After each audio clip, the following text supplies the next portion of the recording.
yirik davlatlarning hammasida ma'lum bir rolni o'ynaydigan qo'g'irchoq odamlar bor.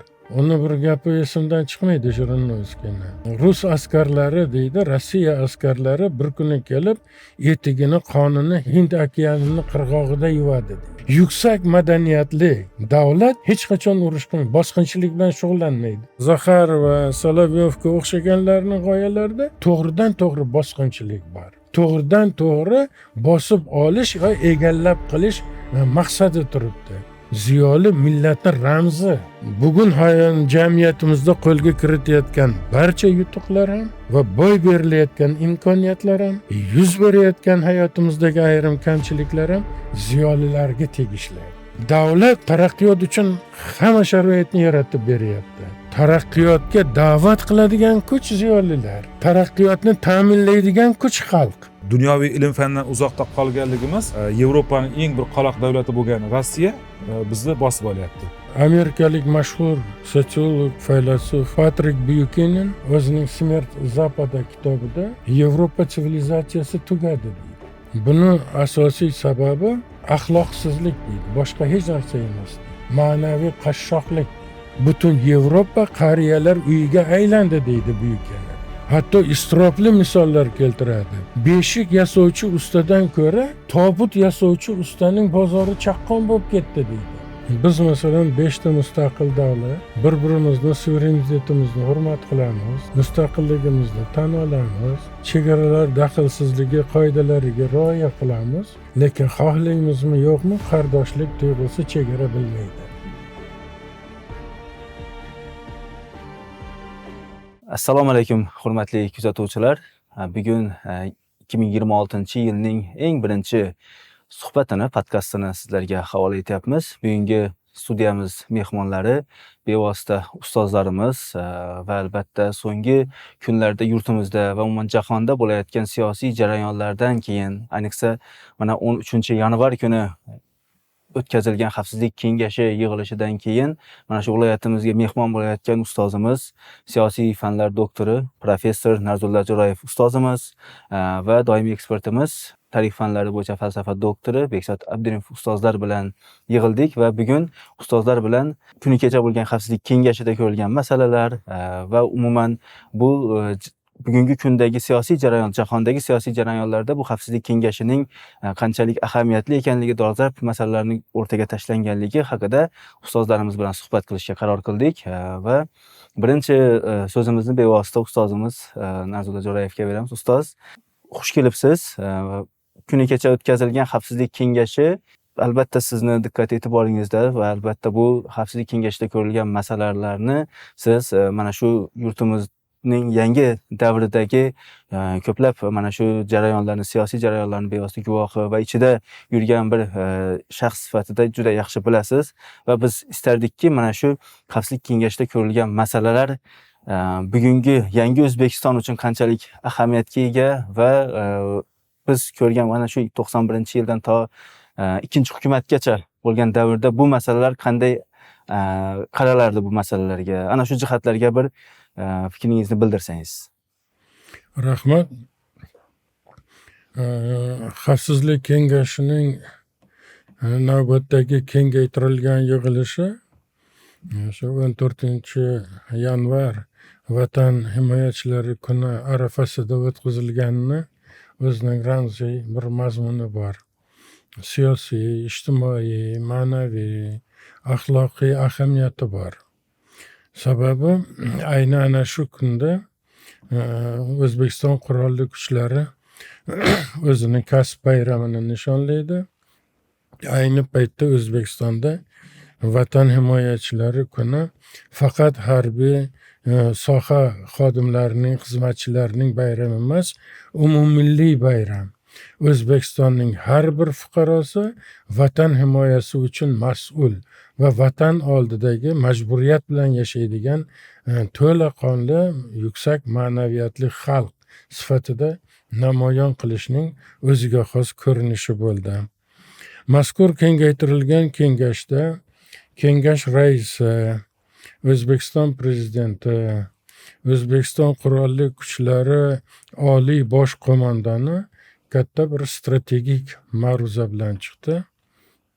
Ma'ruzaga ko'ra, hozirgi dunyo ijtimoiy siyosiy jarayonlari, urush va tinchlik muammolari, bu borada to'plangan masalalar va insoniyatning istiqboli kabi yirik umumplanetar masalalardan tortib, ana shunday notinch dunyoda O'zbekiston deb atalgan 38 millionli mo'tabar xonadonimizning tinchligi va uning barqaror taraqqiyotiga bog'liq bo'lgan masalalarni o'rtaga tashladi. Jumladan, fuqarolarda vatan tuyg'usini kuchaytirish, fuqarolarning vatan himoyasiga tayyorgarlik darajasi, ko'nikmasi masalalarini dolzarb qildi va o'zgarayotgan hozirgi dunyoda ma'naviy, axloqiy, ijtimoiy qarashlar salbiy tus olayotgan bir sharoitda O'zbekiston yoshlarini vatanga bo'lgan muhabbatini, vatanga bo'lgan munosabatini ijobiy tomonga burish va vatanparvar avlodni tarbiyalashning o'ziga xos bir talablarini ham, yechimlarini ham topib berdi. Oliy bosh qo'mondonning eng katta takliflaridan biri O'zbekistonning harbiy doktrinasi va milliy xavfsizlik doktrinasini yangi tahrirda qabul qilish kerak degan masalani ko'tardi. Bu tabiiy hol, juda dolzarb masala. Chunki ana shu ikkita hujjat qabul qilinganiga qariyb 30 yil bo'lyapti.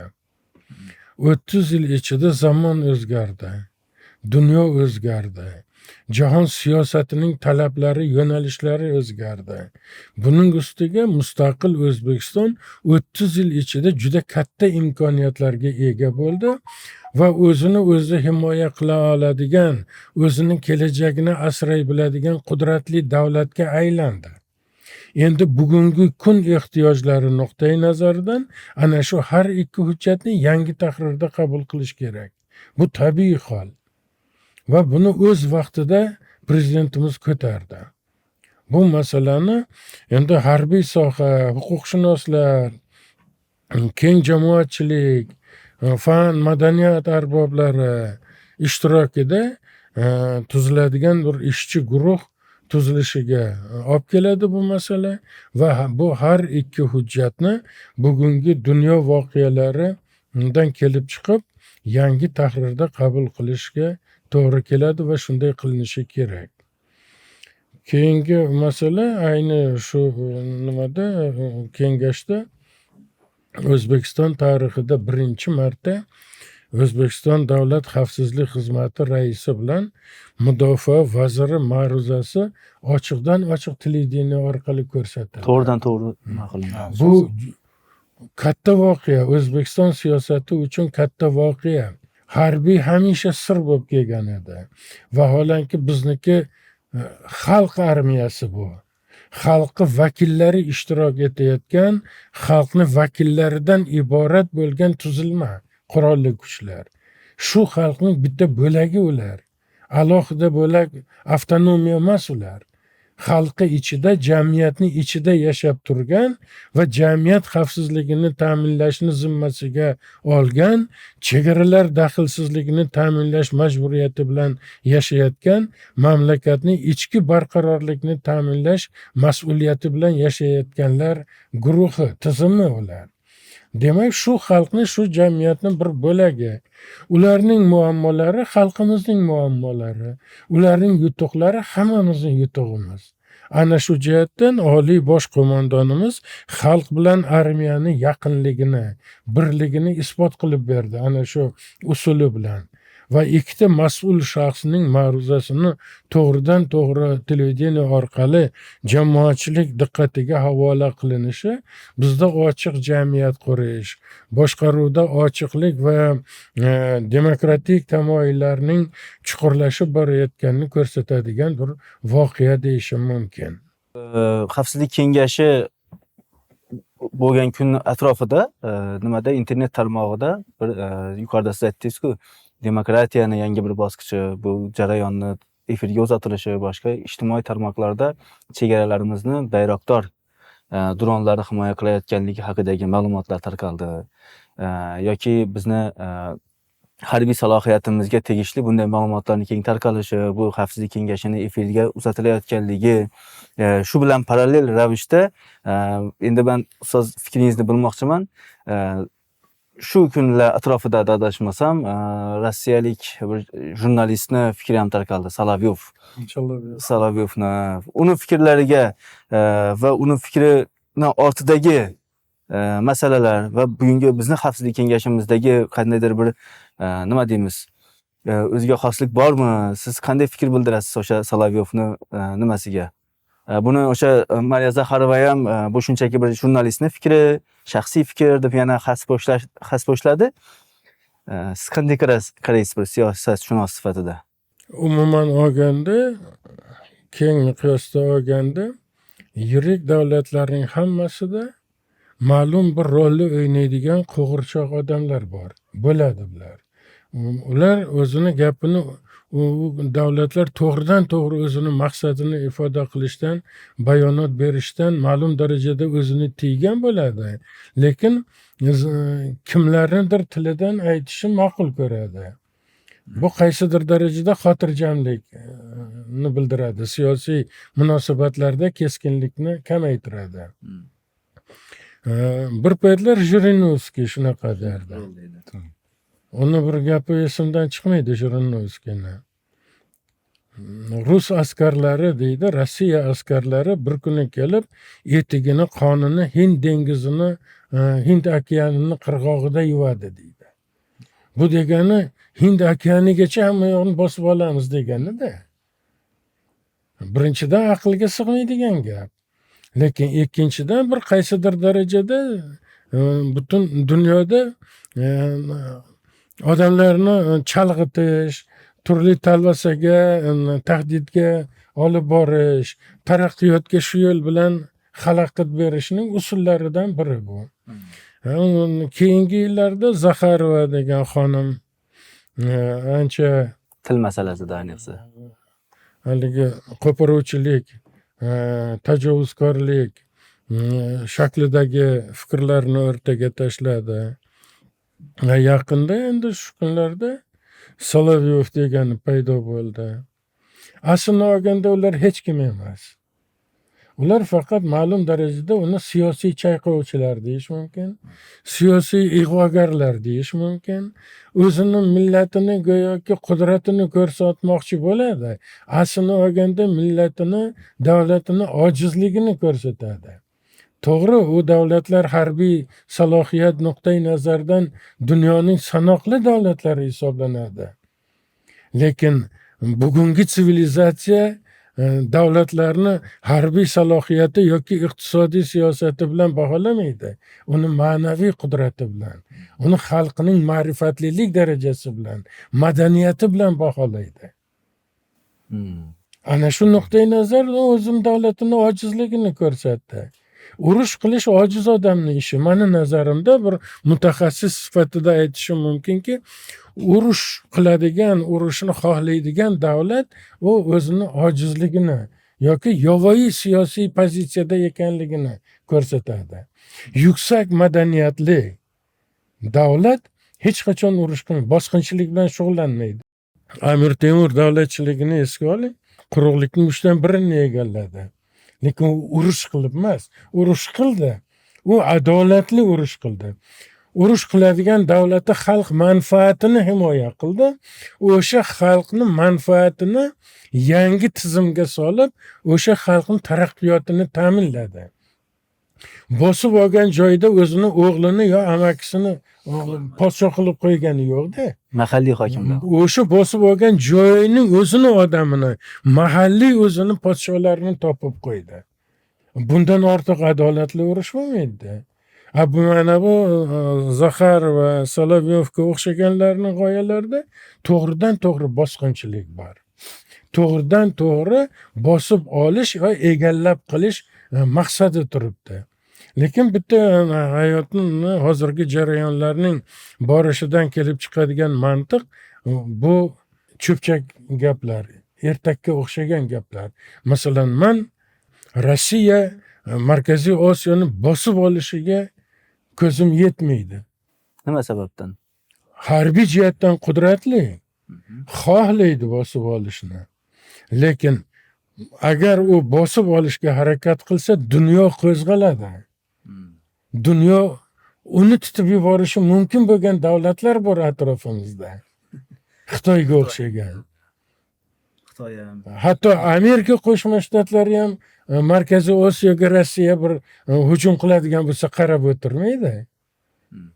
Uni ham o'zini manfaatlari borda, Markaziy Osiyo bilan bog'liq bo'lgan jihatlari bor.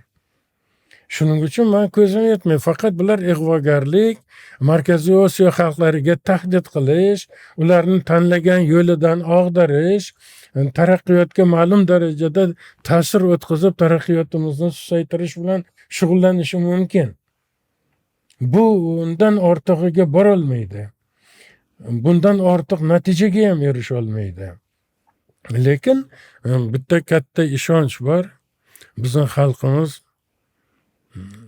o'zini katta ma'naviy asoslari bilan, juda katta sabr toqati bilan, faqat aqlga suyanib, ehtirosga berilmay yashash tamoyillariga ega bo'lganligi bilan boshqa yirik davlatlarning xalqlaridan ustun turadi. Bizning xalqimizning qudrati ana shunda.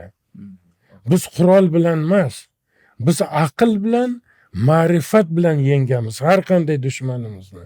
Bunga men ishonaman. Xalqimiz o'zini o'zi himoya qilishga qodir. To'g'ri, men bugun masalan harbiy litseyda bo'ldim, kecha Nukusda harbiy qismda bo'ldim. O'sha yerdagi yigitlarni ko'rib, to'g'ri gap, ko'zini chaqnab turganiga va o'zini tanlagan sohasiga katta bir umid ham ishonch bilan qarayotganidan xursand bo'ldim. Ana shunday bizni yigitlarimiz bor ekan, biz o'zimiz himoya qila olamiz. Lekin masalaning ikkinchi tomoni ham bor. Ko'chada tarallab bedod qilib yurgan, dangasalik, boqimandalik kayfiyatidagi yoshlarimiz ham ko'p. O'zbekiston yoshlar mamlakati. Bu juda katta imkoniyat. Lekin ana shu imkoniyatning ma'lum bir qismi yoshlar qatlamini ma'lum bir qismida vatan tuyg'usi degan narsa yetarli emas. Vatanga munosabat juda ham baland emas. Bizning vazifamiz ana shu yoshlar bilan ishlashimiz kerak. Bu o'zini o'zi maqsadini, hayot yo'lini tanlagan qatlam, u o'zini hayotini qura biladi va o'zini maqsadiga erisha biladi. Biz ziyolilarning asosiy vazifamiz ikkinchi qatlam. O'zini hayotiy pozitsiyasini anglolmagan, pozitsiyasini aniqlab bilmagan yoki yengiltak yashash tarzini ma'qul ko'rgan yoshlar qatlami bilan shug'ullanishimiz kerak. Buni faqat ziyolilar hal qilishi mumkin bu masalani. Faqat o'qish to'g'ri, masalan, o'qish, bilim olish, ma'rifatli bo'lish bilan jamiyatni sifat jihatdan o'zgartirish mumkin. Lekin oliy ta'lim tizimidan tashqarida yurgan mustaqil yoshlar ham bor-da. 19-20 yoshdan 35 yoshgacha bo'lgan yoshlar, o'qimay yurgan, boshqa sohalarda ishlayotgan yo ishlamay yurgan yoshlar qatlami ham bor-da. Biz ular bilan ishlashimiz kerak. Ularni qanday, o'sha vatanni qanday tushunadi? Vatan nima o'zi? U nima keragi bor? degan savollar atrofida o'ylashiga majbur qilishimiz kerak. Majbur qilma, o'sha o'ylashga o'ziga ehtiyoj sezadigan darajaga olib borishimiz kerak. O'zini o'zi anglasin. Mana shu O'zbekiston, bu meni xonadonim, meni uyim. Mani ostonamdan qadami nopok odam ostonamni bosishiga haqqi yo'q. Unga yo'l qo'ymasligim kerak. U Urganchda yashaydimi, Farg'onada yashaydimi, Termizda yashaydimi, ahamiyati yo'q. O'zbekiston bu. Hamma O'zbekiston hududi mani uyim, mani xonadonim, mani ajdodlarimning xoki bu. Bu muqaddas haqni men poymol qilmasligim kerak. Niyati nopok, maqsadi buzuq bo'lgan odamni qadam bosishiga yo'l qo'ymasligim kerak. Men bilan tengma-teng hamkorlik qiladigan, teng manfaatlar atrofida hamkorlik qiladiganlar uchun bag'rimiz ochiq, eshigimiz ochiq. Ana shu fikrga boradigan avlodni qatlamini ko'paytirishimiz kerak, kengaytirishimiz kerak. Prezident Xavfsizlik kengashining kengaytirilgan yig'ilishida xuddi ana shu masalani ko'tardi. Harbiylarga bag'ishlangan harbiy tashkilotning yig'ilishida ziyolilar masalasini ko'tardi. Ziyolilar nima qilib yuribdi dedi. Qayerda ular dedi. To'g'ri ko'tardi masalani. Ziyolilar har qanday jamiyatning elita qatlami, saralangan qatlami. Ziyolilarning aqliga qarab, salohiyatiga qarab millatga nisbat beriladi. Shekspir degan ingliz ko'z oldingizga keladi. Tolstoy rus xalqi keladi. Demak, Navoiy desak o'zbek. Bugun kimni tilga olamiz? Shunday ziyoli bo'lish kerak. Ziyoli millatning ramzi. Bugun jamiyatimizda qo'lga kiritayotgan barcha yutuqlar ham va boy berilayotgan imkoniyatlar ham, yuz berayotgan hayotimizdagi ayrim kamchiliklar ham ziyolilarga tegishli. Davlat taraqqiyot uchun hamma sharoitni yaratib beryapti. Taraqqiyotga da'vat qiladigan kuch ziyolilar. Taraqqiyotni ta'minlaydigan kuch xalq. Lekin xalqning safarbarlik tuyg'usini uyg'otadigan va o'ziga ergashtiradigan ziyolilar. Ziyolilar lokomotiv, jamiyatning lokomotiv va odamlarni o'ziga ergashtirib umumiy maqsadlar atrofida birlashtirish imkoniyatiga ega bo'lgan vakolatli xalq bular. Biz prezident ana shu masalani o'rtaga qo'ydi. Nega yoshlarimizda masalan vatanparvarlik hissi sust dedi. Nega vatan tuyg'usini ochiq, yorqin namoyon qila olmayapti dedi. Chunki tarbiya masalasi yetarli emas, ma'rifat darajasi yetarli emas, o'zini anglash darajasi yetarli emas. Bu masalalarni hal qiladigan faqat ziyolilar, olimlar, shoirlar, yozuvchilar, o'qituvchilar, keng miqyosli ziyolilar qatlami. Ana shu jihatdan shu Xavfsizlik kengashida prezident yangi vatanparvarlarning vatan tuyg'usi yuqori bo'lgan, vatan hissi yo'lni yorqin namoyon qiladigan yoshlarning yangi qatlamini tarbiyalaylik dedi. U harbiy bo'lishi shart emas. Xudo ko'rsatmasin urush bo'lsa. U o'ylanib turishi kerakmi? Urushga borishim kerakmi, bormasligim kerakmi? Bizda yaqin tariximiz, shu yillarda yuz berayotgan voqealar saboq bo'lishi kerak. Vladimir Putin Rossiyada ommaviy harbiy safarbarlik to'g'risidagi farmonga qo'l qo'yilgan zahoti millionlab rus yigitlari chet elga qochib ketdi. Shundan 500 mingdan ortig'i O'zbekistonga kelgan. Shu yerda yashayapti hozir bular. Vatanida jang bo'lyapti. Qon to'kilyapti. Ular jon saqlab qochib bu yerda yuribdi. Qani endi bunda fuqarolik axloqi, daxldorlik hissi, vatan degan tuyg'u bormi bularda? Biz bulardan saboq olishimiz kerak. Ular bilan aslida ishimiz yo'q. Bilganini qilsin. Lekin ularni fazilatlaridan ham saboq olishimiz kerak. Illatlaridan ham saboq olishimiz kerak. Biz o'zimizni ularga solishtirib, o'zimizni illatlarimizni yo'qotish yo'lidan borishimiz kerak. Inson tabiatan xato qilishga moyil jonzot. Aqlni ishlatib yashashdan ko'ra ishlatmasdan yashashni ma'qul ko'radi. Любой odamda bunaqa nima bor-da, illat bor. Lekin biz aynan shu imkoniyatlarimizni qaysidir darajada illatlarimizni kamaytirish yo'lidan borishimiz kerak. Xato qilish insonga xos. Xatoni tuzatmaslik bu endi insonni insoniylik qadriyatini tushiradigan narsa. Xato qilishimiz mumkin, bilib bilmay qilishimiz mumkin.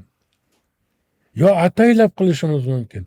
Lekin xatoni xatoligini anglagandan keyin uni tuzatish bizning majburiyatimiz. Ham insoniy majburiyatimiz, ham fuqarolik majburiyatimiz, ham jamiyat oldidagi, mahalla, ko'y oldidagi bizni qadrimizni belgilaydigan omil bo'lyapti. Ana shu jihatdan biz ziyolilar oldida prezidentimiz juda katta vazifa qo'ydi. Demak, yoshlarning bir yangi vatanparvar avlodini tarbiyalashimiz kerak. Yoshlarni vatanparvar qilib tarbiyalash Xavfsizlik kengashidagi asosiy masala qilib o'rtaga tashlangan ekan. O'zi tarixan biz mana shu Markaziy Osiyo xalqlari bevosita turkiy xalq sifatida bilamizki, turkiylar jangovar xalq bo'lgan. Ajdodlarimiz xoh ular turkiy etnik qatlam ta'sir qilgungacha bo'lgan davrda ham o'sha so'g'diylar ham, xorazmliklar ham, massagetsaklar ham aslida jangovar xalq bo'lgan ular. Ularni jangovarligi haqida o'sha Gerodotda ham bor, boshqasida ham bor. Yana aytmoqchi bo'lganim ustoz, qonimizdagi o'sha jangovarlik qachon yo'qolib ulgurdi? Jangovarlik tuyg'usini men sal boshqacha ifodalagan bo'lardim.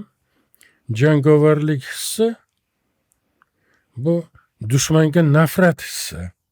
O'zini o'zi himoya qilish hissi. Bizning ajdodlarimizda ana shu tuyg'u yuqori bo'lgan. Bizning ajdodlarimiz biron bir hududni bosib olish maqsadida urush qilmagan. Faqat o'zini o'zi himoya qilgan, unga hujum bo'lganda uni bosib olgan. U to'g'ri gap. Dushmanning yurtini bosib olgan, lekin u boshlagan bo'lishi mumkin, tabiiy hol bu. Lekin ana shu tuyg'u vatan tuyg'usining eng oliy darajadagi eng yorqin ko'rinishi.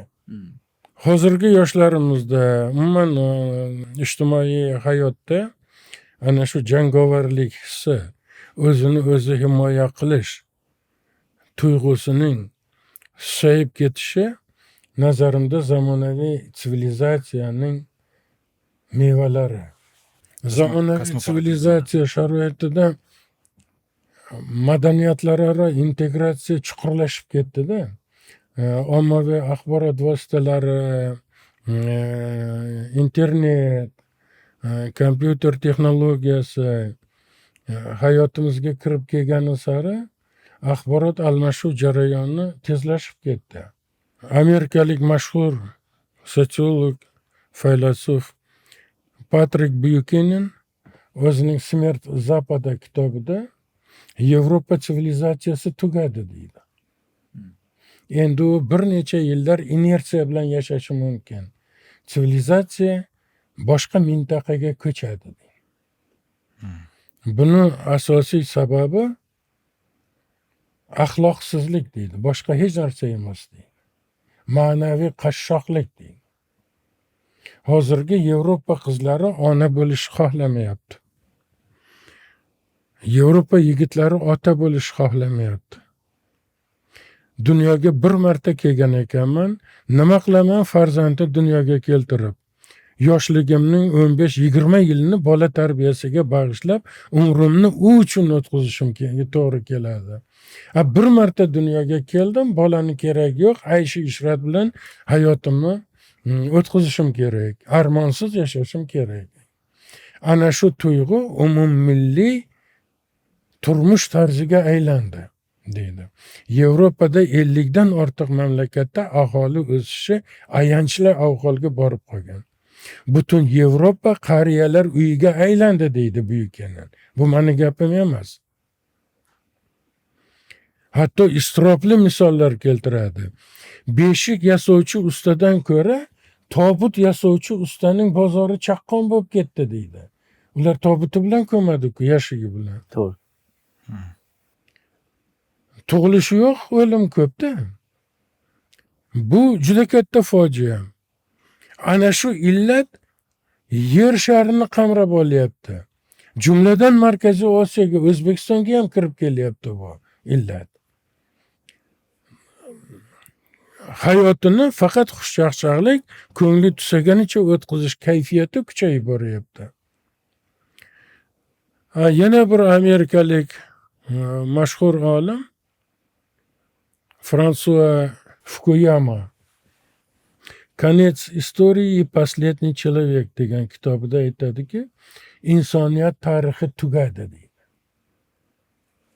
Biz oxirgi odamlarmiz deydi. Endi biz oxirgi odamlar deganda 50-60 dan oshganlar emas. Endi tarix u 100 yilni qamrab olishi mumkin jarayon. Biz oxirgi odamlarmiz deydi. Bizdan keyingi odamlar butunlay boshqa maqsadlar bilan, boshqa hayotiy manfaatlar bilan, boshqacha psixologiya bilan, boshqacha axloqiy mezonlar bilan yashaydigan odam shaklidagi insoniy qadriyatlarni yo'qotgan jonzotlar jamiyati yuzaga keladi deydi. Bu juda katta fojia bu. Ana shunday haligi nomaqbul, noxush shabada butun yer shariga tarqalyapti. Hozirgi yoshlarimizdagi, umuman hayotimizdagi yoshi katta, deb yoshlarni yomonlamay, yoshlarni qanchaycha yomonlasak, kattalar shunchalik aybdor bo'lib qolaveradi. Biz o'zimizni hech qachon ularni salbiy holatlaridan uchun o'zimizni oqlolmaymiz. U farzandimizda u. Kim bo'lsa ham. O'zbekistonni bolasimiz shu, u Qashqadaryolik bo'ladimi, Andijonlik bo'ladimi farqi yo'q. U o'zbek, u O'zbekiston. Hammasi uchun biz javobgarmiz. Bizda umummilliy yaxlitlik yo'q. Umummilliy birlik yo'q. Umummilliy daxldorlik hissi yo'q. Ana shuning o'zi o'sha Fukuyamani ham, Buyukinni ham nazariyasini amaldagi ko'rinishi. Faqat sal ojizroq, sal hali endi kurtak ochib. Chuqurlashib ketishiga, gullab ketishiga yo'l qo'ymasligimiz kerak. Biz o'zimizni qadriyatlarimizga qaytishimiz kerak. BMTning bosh kotibi Antonio Guterres aytuvdiki, insoniyatning 21-asrdagi eng buyuk fojiasi uning qadriyatlardan uzoqlashishida deydi. Qadriyatlardan unutyapmiz, qadriyatlardan uzoqlashyapmiz. Zamonaviy tanballik, xotirjamlik qanday bo'lsa kunimizni orom bilan o'tkazish yo'liga tushdik-da. Aqlni ishlatish, shijoat, hayotiy g'ayrat, ichki tashabbus tuyg'ulari sezilmayapti. Bu juda katta muammo bu. Ana shu illat kattalarda ham bor, yoshlarda ham bor. Bugun biz butun dunyoqarashlarimizni o'zgartirishimiz kerak. Hayotiy munosabatlarimizni o'zgartirishimiz kerak. Manfaatlarni mazmuniga e'tibor berishimiz kerak. Qanday maqsad bilan yashayapmiz? Maqsadimizning mazmuni nimadan iborat? Va u nimalarga olib boradi? Pirovard natijasini o'ylashimiz kerak. Ana shu jihatdan o'sha aslini olganda milliy xavfsizlik tushunchasining eng og'riqli joyi ana shu yerda. U davlat xavfsizlikni ta'minlaydi, Xudoga shukr. Davlatimiz kuchli, armiyamiz kuchli. Biz o'zimizni o'sha milliy xavfsizlik, millatni asrash tuyg'usi ana shundan boshlanishi kerak. Har bir kishi o'zini milliy tuyg'usini sinovdan o'tkazishi kerak. Vatanga daxldorlik hissini, vatanparvarlik tuyg'usini taroziga solishi kerak. Uni javobgarligini bo'yniga olishi kerak. Milliy xavfsizlikning asl mohiyati ana shu yerda ochiladi. Biz o'zimizni o'zimiz asrash instinktiga ega bo'lishimiz kerak. Ko'nikmasiga, bu ko'nikmani rivojlantirishimiz kerak. Buning uchun yana ziyolilar, bu vazifa baribir ziyolilar zimmasiga tushadi. Olim va ulamolar, shoir va shuarolar, fozil va fuzalolar ishlashi kerak-da endi. Bizning ziyolilarimiz o'zining dunyosida yashaydi. Hatto bir-biridan qizg'anadi. Bir-birini yutug'ini ko'ra olmaydigan olimlarimiz bor. Salobat bilan yurishadi, savlat bilan yurishadi. Akan Qarag'ay professor, taniqli olim. O'zbekiston taniydi, qolaversa dunyo ham taniydi ayrimlarini. Lekin arzimagan narsada rashk keladi, qizg'anadi, hasad qiladi. Uni to'laqonli olim deb bo'ladimi? To'laqonli ziyoli deb bo'ladimi? Ziyoli degani u millatning ramzi, millatning iftixori, uni timsoli bo'lib yashashi kerak. Oson emas ziyoli degan nomni olib yurish. Galstuk taqsa, ko'zoynak taqsa ziyoli bo'lamizmi? Ziyo qalbda bo'lishi kerak. Ruhiyatimizda bo'lishi kerak. Biz butun vujudimizda ziyo bo'lishi kerak. Ana uni ziyoli deydi. U diplomi bo'lmasligi mumkin. Professor bo'lmasligi mumkin. Ishchi bo'lishi mumkin, quruvchi bo'lishi mumkin, haydovchi bo'lishi mumkin. Lekin qalbida ziyo bo'lishi kerak. Ana uni ziyoli desa bo'ladi. 4 ta she'rni yoddan biladigan, tarixini biladigan, hayotiy falsafasi bor bo'lgan, mantiqli fikr aytadigan har qanday odam ziyoli. Biz ana shunday jamiyat qurishimiz kerak. Gapim cho'zilib ketmayapti? Yo'q, yo'q. Shu yerda bir qo'shimcha qilmoqchiman ustoz. Siz hozir aytdingiz-ku, umummilliy birdamlik masalasiga to'xtaldingiz. Mana Behzod ustoz, siz ham shu davrni tadqiq qilgansiz. O'rta asrlarda umuman O'zbekiston tarixida biz qachon qaysidir bir davlatga qaram bo'lgan bo'lsak, uni sabablari o'rganilganda birlik yo'qligi, hamjihatlik yo'qligi degan bir sabab asosiy birinchi o'rinlarda turadi. Va bugun ham shunday davrga kelmadimi? Hozir birdamlik yo'q deyapmiz, umummilliy birdamlik yo'q deyapmiz. Bu narsa ertang siyosiy bo'lmasa-ham iqtisodiy yoki yuqorida aytgandek madaniy bir qaramlik olib kelib qolmaydimi? Meni fikrim shu ustozni fikriga qo'shimcha ilova tarzda va ularni fikrlarini detallashga harakat qilaman-da. Mana agar shu butun bir davlatchilik tariximizga e'tibor bersak, ayniqsa shu Turan Turkiston miqyosida bir 5 ta bir bosqinchilik yurishini bizning hududimizga, mintaqamizga bo'lganligini, masalan, xususan birinchisi Eron hamoniylar desak, ikkinchisini Yunonlar desak, uchinchisi arablar, to'rtinchisi mo'g'ullar va beshinchisi ruslar desak, ya'ni umumiy mintaqaviy miqyosda qaraydigan bo'lsak, shunday deb qarash mumkin. Va agar bularda har biriga agar alohida e'tibor qaratadigan bo'lsak, xususan Eron hamoylar kelgan paytimizda ham o'zingiz aytganingizdek, demak, birlik masalasi, Baktriya bor, Sug'diyona bor, Xorazm bor, alohida kurashyapti. Yoki massagetlar alohida kurashishga to'g'ri kelyapti. Birlashmaganligini ko'rishimiz mumkin, qo'llab-quvvatlanmaganligini ko'rishimiz mumkin. Yunonlar, Makedonlar kelganida deyarli bu Eron hamoylardan endigina hali mustaqil bo'lgan payti, u paytda ham hali o'sha birlik g'oyasi yetishmay qolganligini ko'rishimiz mumkin.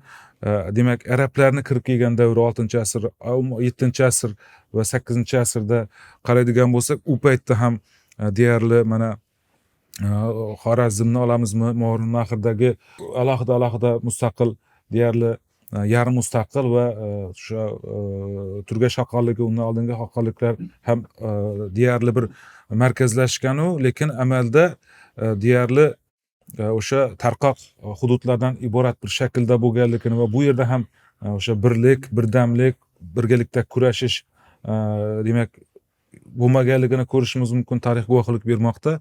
Va Mo'g'ullar davrida-chi, Mo'g'ullar bostirib kirgan paytida esa, Chingizxon paytida, u paytda to'g'ri nafaqat Turkiston Turan, balki Eron boshqa mintaqalar ham bir edi. Ya'ni agar faqatgina birlikning yetishmasligi bu Turan Turkistonga tashqaridan dushman bostirib kirishga asos bo'lgan desa xato bo'lyapti. Ya'ni bu yerda mana Xorazm shohlar davrida butun mintaqa bir edi, lekin o'shanda ham biz bosib oldik. Demak, bunga boshqacha javob berish mumkin. Bunda demak shunday javob berish mumkinki, bu yerda o'sha demak davlat bilan jamiyatni bir bo'lmaganligini ko'rishimiz mumkin va o'sha amalda bir bo'lib ko'ringani bilan, lekin umuman rasmiyatda bir bo'lib ko'ringani bilan amalda esa tarqoq jarayonni ko'rishimiz mumkin. Bu chinakam ma'nodagi o'sha birdamlik, demak umumiy davlatchilik tafakkuri hali shakllanmagan yoki bo'lmasa o'sha mo'g'ullar bosib kelgan paytda Xorazmshohlar deyarli barcha Turkiston hududlarini egallagan bo'lsa ham hali mo'g'ullar kelgan paytda vodiy hududlari yoki boshqa hududlarda hali endigina hali 10-15 yil bo'lgan edi. Bu yerda ham hali bir yagona davlatchilik g'oyasi tushunchasi yetarli bo'lmaganligini ko'rishimiz mumkin. Undan keyingi 5-sida esa unda ham birlik yetmaganligi bor. Xiva, Buxoro yoki Qo'qon alohida kurashyapti va bir-birini demak ruslar tomonidan bosib olishda kuzatuvchi bo'lib qolyapti. Ruslarni bosib olish jarayonida o'sha ichki nizolar, ixtiloflar ham to'xtamayapti yoki tashqaridan dushman kelayotganda. Xuddi shunday mana Dasht qipchoq hudud qozoq juzlarida ham xuddi shunday voqeani ko'rishimiz mumkin. Lekin bu ruslarda bundan tashqari yana bir muhim faktorni men tushunyapman. Bu muhim faktor bu dunyoviy ilm fandan uzoqda qolishimiz. Dunyoviy ilm fandan uzoqda qolganligimiz bu demak o'sha Yevropaning eng bir qoloq davlati bo'lgan Rossiya bizni bosib olyapti. Bunda biz o'sha dunyoviy ilm fan, muhandislik deymizmi, zamonaviy o'sha davr uchun zamonaviy bo'lgan harbiy texnika, ilm fan, razvedka ma'lumotlari, geografik tushunchalar, tasavvur, kartografiya borasidagi bilimlar bizda yetishmaganligi ularni bizni bosib olishimizga sabab bo'lyapti. Demak, agar mana shu 5 ta bosqinchilikni umumiy oladigan bo'lsak, bizda haqiqatan birdamlik yetishmasligi. Demak, o'sha birlashuvni kuzatilmagan o'sha dushman kelayotganda dushmanga qarshi demak birlashuv bo'lmaganligini, birlik g'oyasini bo'lmaganligi, shuningdek davlat va jamiyatni o'rtasidagi o'sha jarlikni kattayib ketganligi mo'g'ullar misoli davrdagi misolda va uchinchisida so'nggisida demak ruslar davridagida bu aynan o'sha ilm fan harbiy texnikadan orqada qolishimiz bizni demak o'sha tashqi dushmanga yengilishimizga sabab bo'lgan omillardan biri sifatida ko'rsatishimiz mumkin.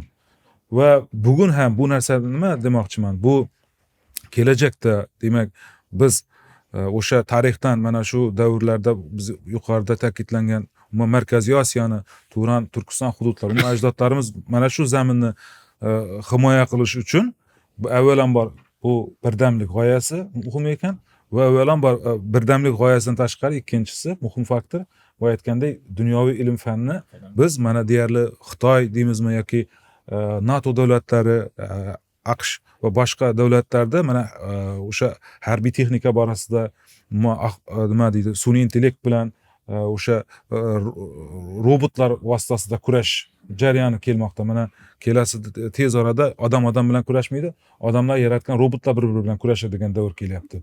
Agar biz o'sha texnologiyalarni o'rganmasak, modernizatsiya qilmaydigan bo'lsak, rivojlantirmaydigan bo'lsak, kafolatlangan emasmiz. Biz ham yana o'shanday o'sha tarixda demak kuzatilgan achchiq o'sha tarix yana qayta takrorlanishi ehtimoldan xoli emas. Ya'ni o'sha xavfsizlik kengashida o'rtaga tashlangan masalalar shu tariximizdan kelib chiqqan xulosalar. Albatta, tarixiy tajribalar, tarixiy saboq. Shuning uchun ham mana xavfsizlik kengashi yig'ilishida ham bu o'sha haqiqatan vatanparvarlik tarbiyasi, undan tashqari bu yoshlarimizni mana zamonaviy raqamli texnologiya, sun'iy intellekt bilan ishlash, robototexnika bilan ishlash masalalariga alohida e'tibor qaratildi. Xususan g'arb davlatlariga va boshqa davlatlarga biz yoshlarimizni El yurt umidi fondi orqali mana davlatimiz rahbari 50 nafar yoshlarimizni o'sha harbiy texnologiyalarni o'rganishga jo'natish masalasini ham alohida ta'kidlab o'tdilar. Bu ham bugun bizga kerak bo'lsa undan ham ko'proq yo'ramiz dedi davlat rahbari.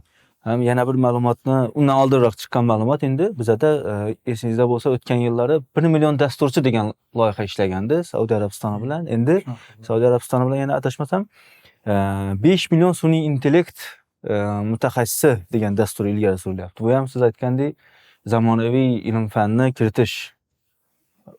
Bu keyin mana shu harbiy soha ham bugun sun'iy intellekt kirib kelyapti. Bu ham o'zini samarasini bermasdan qolmaydi. Bugun endi Markaziy Osiyoni xavfsizligi haqida gapirar ekanmiz. Bu avvalambor mana resurslar, suv resurslari mana cheklanishi moqda. Markaziy Osiyo umuman Yevrosiyo qoq markazida bu o'sha ichimlik suv muammolari baribir kelajakda bizni kutib turibdi va ularga yana boshqa muammolar bor. Mana shu muammolarni oson yechib o'tishimiz uchun albatta bu yangi texnologiyalarni o'rganishimiz, sun'iy intellekt bilan ishlash masalasi dolzarb masala sifatida ko'rishimiz mumkin. Yana G'ulomjon bir fikr, bizni tariximizda siz boya aytgandek ustozga savol berdingiz, ya'ni jangovarlik fazilati bizlarda deganda ustoz chiroyli javob berdilar. Shunga ham ilovatan aytish mumkinki, bizni haqiqatan butun tarix davomida agar e'tibor beradigan bo'lsak, butun shu o'rta asr mualliflari deymizmi yoki qadimgi davr nuqtai nazaridan ham barcha davrlarda ajdodlarimizda o'sha turkiy qon deymizmi yoki haqiqiy shijoat, vatanparvarlik tuyg'usi yoki jangovar ruh bizda yetarli bo'lgan. Bu xususiyat bizni qonimizda bor, genimizda bor. Hattoki balki qiyoslash mumkindir, mumkin emasdir. Masalan, o'sha xalqaro reytinglarda hazilamiz nimada chiqib ham turadiki, testosteron. Eng baland testosteron. Eng baland testosteron ham shu O'zbekistonni ko'rsatadi yoki boshqa sifatda.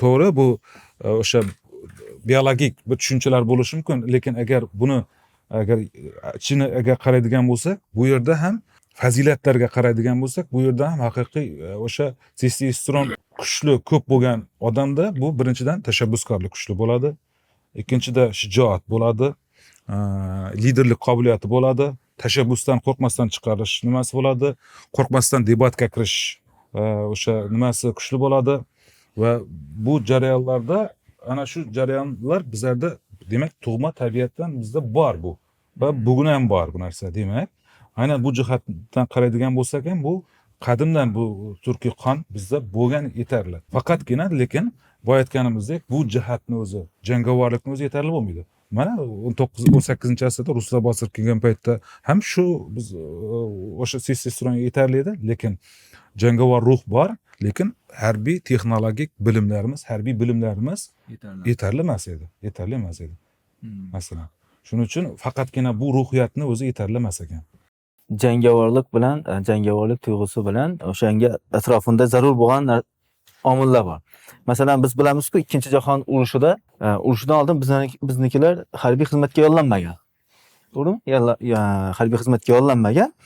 Ikkinchi jahon urushi boshlangandan keyin bizni urushga jalb qilindi. Aholimizning deyarli salkam 30% urushga jalb qilindi. Vaholanki ana shu 30% o'zbekistonliklar butun qaysidir ma'noda urushda o'zining qahramonligini ko'rsatdi. Harbiy xizmat o'tgan mana shu agar Chor Rossiyasi egallab olganidan keyin 30-40 yil davomida harbiy xizmatga yo'llanmagan bo'lsa, xalq, millat uni harbiy salohiyati tushadi. Harbiy jangovarligi tushadi, pasayadi va lekin Ikkinchi jahon urushiga jalb qilinyapti. Ana shu salohiyatni ichidan yuqorida siz aytgandek eng qalbini, qonini ichidan qanday bir chiqqan va bu o'sha urushda yanada shakllangan edi. Keyinchalik men o'ylayman, ustoz qanchalik to'g'ri, yuqoridagi o'sha bugungi kuchli mamlakatlar, davlatlarni o'sha agressiv tashqi siyosati yoki o'sha demokratiyaning eng dunyoga yoyayotgan, demokratiyani vatani deb o'zini jar solayotgan Amerika ham qaysidir bir davlatni Venesuela masalasida masalan, ya'ni ishonch davlatlar o'rtasida ishonch yo'q bugun va mana shu jarayonda bugungi O'zbekiston, bugungi Markaziy Osiyo xalqlari nazarimda xalqaro maydondagi ishonchsizlik, xalqaro maydondagi agressiya balki mana shu xalqning jangovarligini uyg'otib yuborar balkim.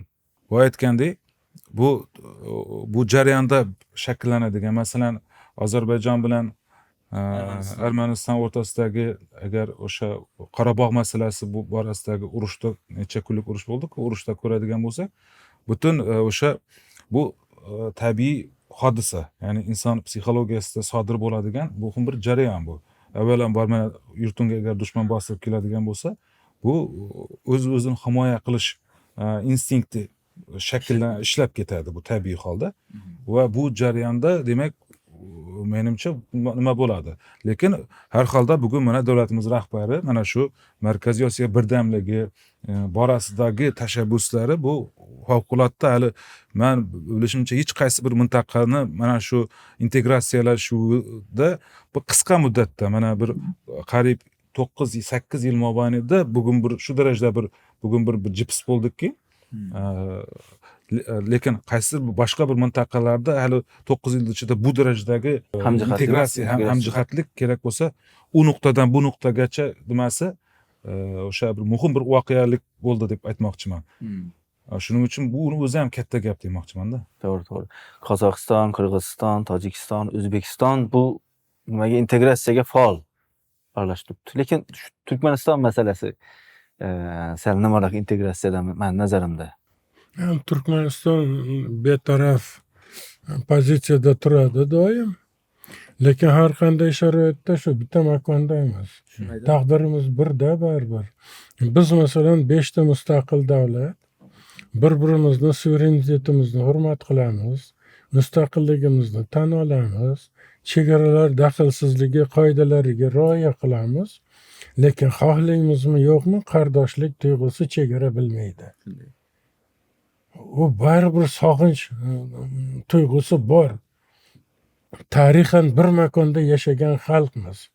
Qon qarindosh bo'lib ketgan. Og'a ini, aka uka bo'lib yashagan xalqmizda. Bizni bir-birimizdan bu rasmiy nimalar bilan ajratib bo'lmaydi. Lekin taqdir shuni yana qaytadan tiklashni taqozo qiladi. Bizni prezidentimizning tashabbuslariga ko'ra shu 5 ta davlat o'zini mustaqilligini saqlaydi, suverenitetini hurmat qiladi bir-birini, lekin chegaralar ochiq bo'lsin, umumiy birligimiz yaqinlashsin va Markaziy Osiyo taqdiri uchun birgalikda javobgarlik, kuchlarni birlashtirish talabini qo'yyapti. Bu zamon talabi. Hozirgi dunyodagi ijtimoiy siyosiy jarayonlarning mantig'i shunga olib keladi. Biz shu qarorga kelmasak bo'lmaydi. Bir paytlar endi bo'linib ketuvdik. Ustaxonliklarga hozir juda chiroyli tushuntirdilar. O'sha shaxsiy manfaat, toj taxtalash natijasida Amir Temur saltanati parchalanib ketdi. Undan keyin xonliklarga bo'linib ketdik. O'zi dunyo siyosatida bitta prinsip bor. Bo'lib yubor va hukmronlik qildi. Bizga 3ga bo'lingandan keyin bosib olish oson bo'ldi-da. Endi masalan juda oldingiday birlashib ketishni imkoni yo'q, buni hech kim xohlamaydi ham. Lekin umumiy birlik, umumiy safarbarlik, bitta dushman uchun hammamiz birlashib harakat qilish pozitsiyasida bo'lishimiz kerak.